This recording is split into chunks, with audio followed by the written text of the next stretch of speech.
Question number 1 आपका कह रहा है 20 मीटर लंबे तार को इस प्रकार दो भागों में विभक्त किया गया है कि एक भाग की लंबाई दूसरे भाग के 2/3 गुनी है। लंबा टुकड़े की लंबाई कितनी है? देखिए बहुत सरल प्रश्न है। मान लीजिए आपका एक तार है जिसका दो भाग है, पहला भाग दूसरा भाग। क्वेश्चन की वर्डिंग आपका कह रहा है कि एक भाग की लंबाई दूसरे भाग की 2/3 गुनी है, यानी एक भाग का जो लंबाई है दूसरे भाग का 2/3 गुना है। अगर दूसरा भाग मेरा x मान लेते हैं तो पहला भाग क्या हो जाएगा 2/3 × x/3। ठीक, पूछा गया कि लंबे टुकड़े की लंबाई क्या है। चलिए देखते हैं। टोटल अगर तार जो था वो कितना मीटर था 20 मीटर। दोनों को जोड़ लेते दूसरा भाग प्लस पहला भाग, दोनों भाग का लंबाई मिला कितना 20 मीटर का। एलसीएम ले लीजिएगा, 3 एलसीएम आएगा 1 के टेबल में 3 टाइम्स में आएगा, 3 बार में आएगा। 3 को 1 से गुना करें 3x, 3 के से 3 एक बार में कैंसिल आउट हो जाएगा, बचेगा क्या 2x बराबर 20। जोड़ते हैं इसको, 3 में कितना होगा 5x बटा 3 बराबर 20। कटने वाला टर्म 5 होगा 20, यानी x का वैल्यू क्या होगा 4 को 3 से गुना कर लेंगे, यानी क्या होगी 12।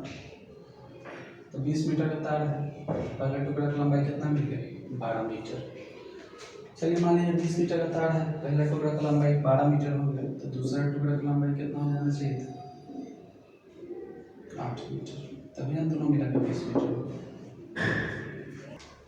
देखिए क्वेश्चन नंबर 2। क्वेश्चन नंबर 2 कहता है एक लड़का 10 के 11 केले की दर से केले खरीदता है तथा 11 के 10 केले की दर से बेचता है, बाकी का लाभ प्रतिशत। जब भी आपको ऐसा क्वेश्चन मिले सिंपली इसका डेटा लिख दीजिए। 10 रुपया के 11 केला लड़का खरीदता है और 11 रुपये के 10 केला बेचता है। ठीक है, कुछ नहीं करना है इस सवाल में, क्रॉस मल्टीप्लिकेशन कर लीजिएगा, तिरछा तिरछी गुना कर लीजिएगा। 10 को 10 से गुना कीजिए कितना आ जाएगा 100, 11 पे 11 से गुना कीजिए कितना आ जाएगा 121। देखिए पूछा था आपसे लाभ प्रतिशत, लाभ प्रतिशत 100 पे निकाला जाता है, तो 100 तो ऑटोमेटिक दिया हुआ है, यानी 100 रुपये का सामान था 121 रुपये में बेचे तो आपको लाभ कितना होगा 21%। अगर यहाँ पे डेटा चेंज रहता है तो हमको निकालना पड़ता है।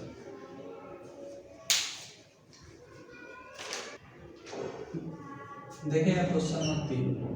क्वेश्चन नंबर 3 आपका कहता है यदि a अनुपात b बराबर 2/3, a अनुपात b बराबर आपका दिया हुआ 2/3, आगे दिया हुआ b अनुपात c बराबर 5:7, b अनुपात c बराबर क्या दिया 5:7।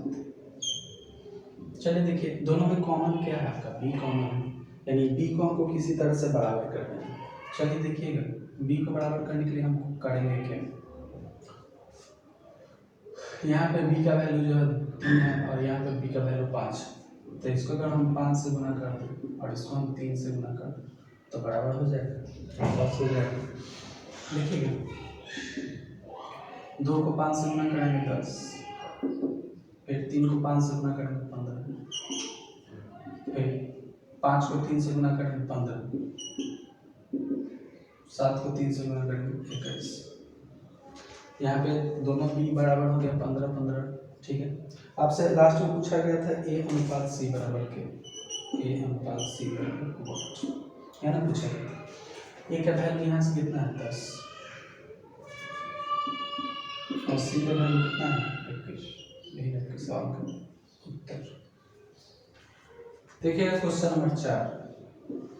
क्वेश्चन नंबर 4 है आपका चीनी की कीमत 30% घट गया।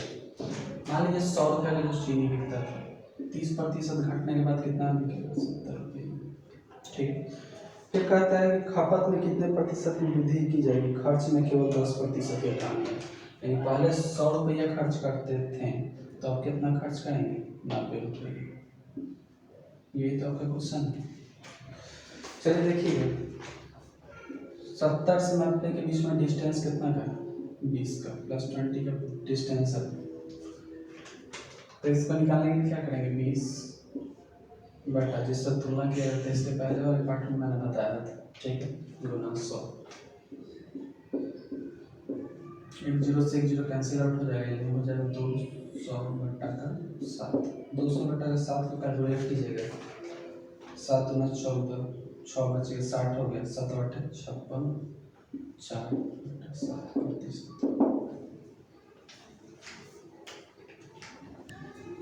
देखिएगा सवाल नंबर 5। सवाल नंबर 5 कहता है एक परीक्षा में 65% छात्र गणित में पास हुए, 48% छात्र भौतिक में पास हुए और 30% छात्र दोनों विषय में पास हुए, तो कितने प्रतिशत दोनों विषय में फेल हुए? जब भी आपको ऐसा क्वेश्चन मिले सिंपल सा फिगर बना लीजिएगा, छोटा बड़ा है आप लोग सेम बनाइएगा, उससे कोई फर्क नहीं पड़ता। कह रहा था परीक्षा में 65% छात्र गणित में पास हुए, मैथ में कितना छात्र पास हो? 65%। इसके बाद फिर कहा था कि भौतिकी में 48% पास हो, यानी फिजिक्स में कितना हो पास? 48%।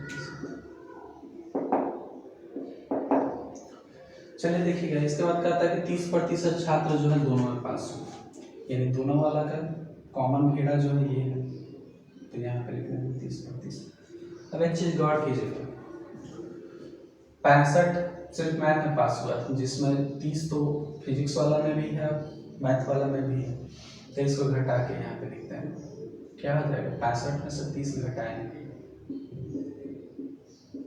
कितना बचेगा? 35।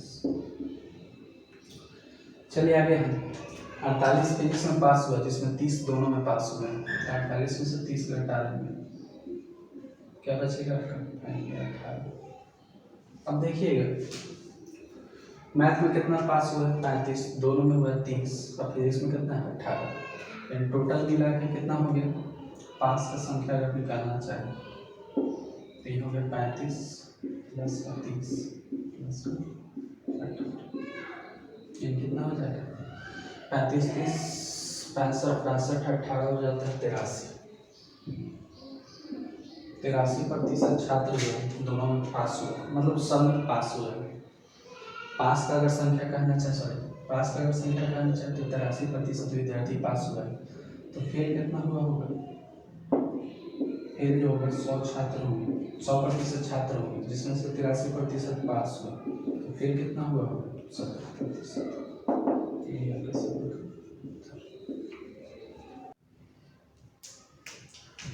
देखिएगा क्वेश्चन नंबर 6, कार्ड 5:20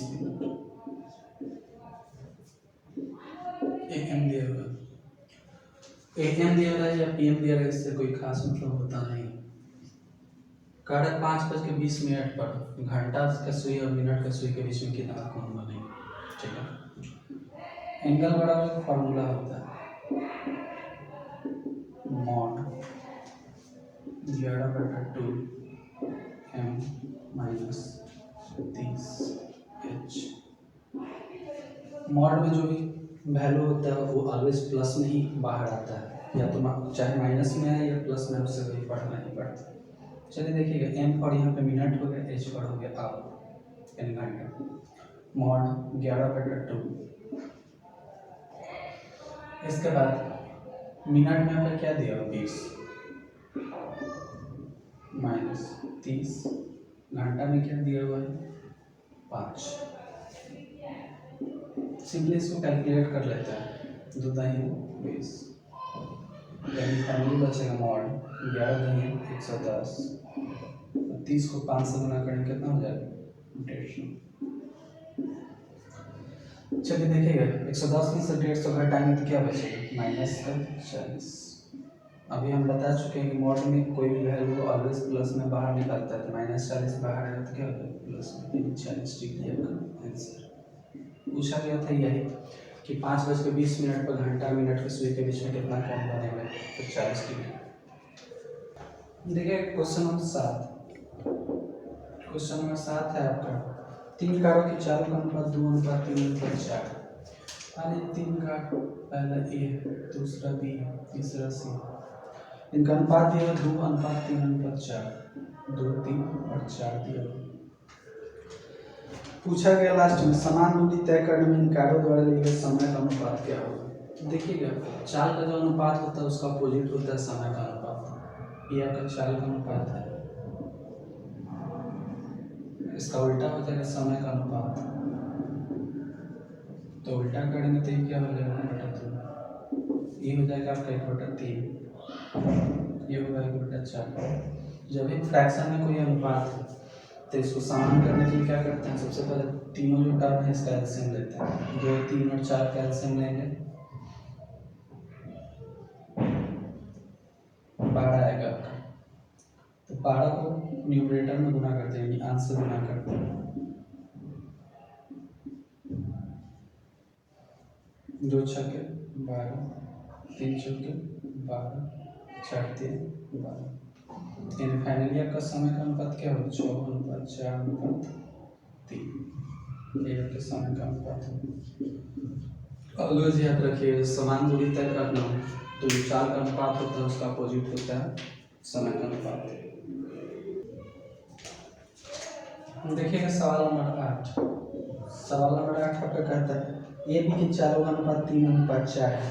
एक निश्चित दूरी तय करने में बी ने 24 मिनट बी को 24 मिनट का समय लगा। इस दूरी को तय करने में ए को कितना समय लगेगा। चलिए देखिएगा ए बी के चालों का अनुपात जो दिया हुआ है, ए बी के चाल का अनुपात स्पीड, चाल का अनुपात क्या दिया हुआ है 3:4। ठीक है, तो इसका समय का अनुपात इनका उल्टा हो जाएगा। इनका समय का अनुपात अभी पहले क्वेश्चन में बताया था कि अपोजिट हो जाता है। तो जब ज़्यादा डेटा रहे तो हम सबको बटा में लिखते हैं, अगर 2 ही डेटा रहे तो अलट पलट कर देते हैं।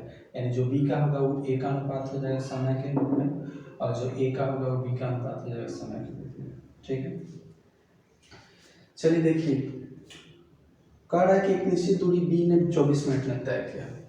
तो बी का जो डेटा है समय का वो कितना है 3 यूनिट का वैल्यू कितना दिया हुआ 24 मिनट। एक यूनिट का वैल्यू कितना हो जाएगा 24 को 3 से भाग देंगे तो कितना आ जाएगा 8 मिनट। पूछा गया था कि इस दूरी को तय करने में ए को कितना समय लगेगा। ए का वैल्यू क्या है 4 यूनिट। 4 यूनिट निकालने के लिए 8 में क्या करेंगे 4 से गुना कर देंगे। 8 को 4 से गुना किया जाए कितना जो 32 मिनट। ये आपके सवाल का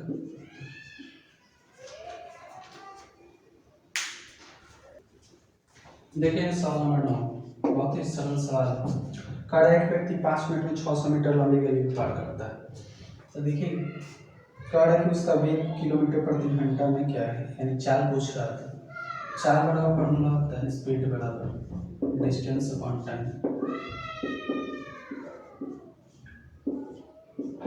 इसको हिंदी में कहेंगे दूरी बटा समय। ठीक है, दूरी कितना है 600 मीटर का दूरी है। कितना देर में 5 मिनट में पार करता है। तो 5 मिनट जो है इसको घंटा में बदलेंगे तो 60 से गुना करना होगा।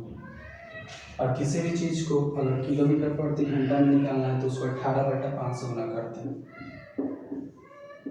बस सवाल आपका सॉल्व। चलिए देख लीजिएगा 6×5 300 300 गुना 600 ये कितना हो जाएगा 18 दूना 36/5 500 तो 35 5 दूना 10 7.2 किलोमीटर प्रति घंटा के सवाल का आंसर। देखिएगा सवाल नंबर 10। सवाल नंबर 10 आपका कहता है आयत का विकर्ण 10 सेंटीमीटर। इस सवाल को करने के लिए सबसे पहले हम आयत ड्रॉ कर लेते हैं। आयत का शेप कुछ इस तरह का होता है। यहाँ से जो यहाँ तक का डिस्टेंस होता है इसको विकर्ण करते हैं। तो यही दिया आपका 10 मीटर।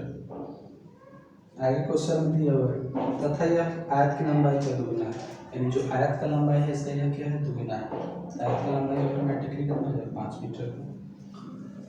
गौर कीजिएगा आयत के चारों कोनों पर 90 डिग्री का कोण बनता है। अगर हम इस भुजा कर्ण मान लेते हैं तो ये वाला लंब हो जाएगा, ये वाला आधार हो जाएगा। ठीक है, तो यानी इसमें हमको निकालना क्या है आयत का क्षेत्रफल निकालने की लंबाई और चौड़ाई दोनों की जरूरत होता है। तो चौड़ाई यहाँ पे हमको नहीं मालूम, लंबाई तो मालूम है लेकिन चौड़ाई नहीं मालूम। ठीक है, तो देखिएगा लंब निकालने का फॉर्मूला होता है लंब बराबर √अंडर कर्ण स्क्वायर माइनस का आधा स्क्वायर। ट्रिगोनोमेट्री का फार्मूला है, बहुत बड़ा, तो 10th क्लास में पढ़े होंगे। कर्ण का स्क्वायर, कर्ण क्या है आपका 10 का स्क्वायर और माइनस हो जाएगा, आधार क्या है आपका 5 का स्क्वायर।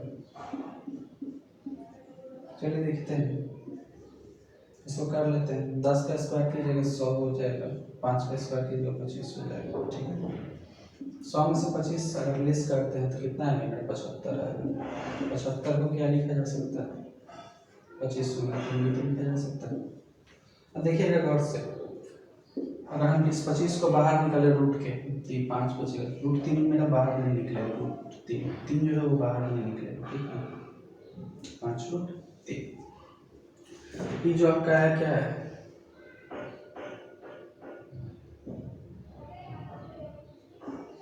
लंबाई है। ठीक है, अब देखिएगा आयत का क्षेत्रफल बराबर होना क्या होता है, लंबाई।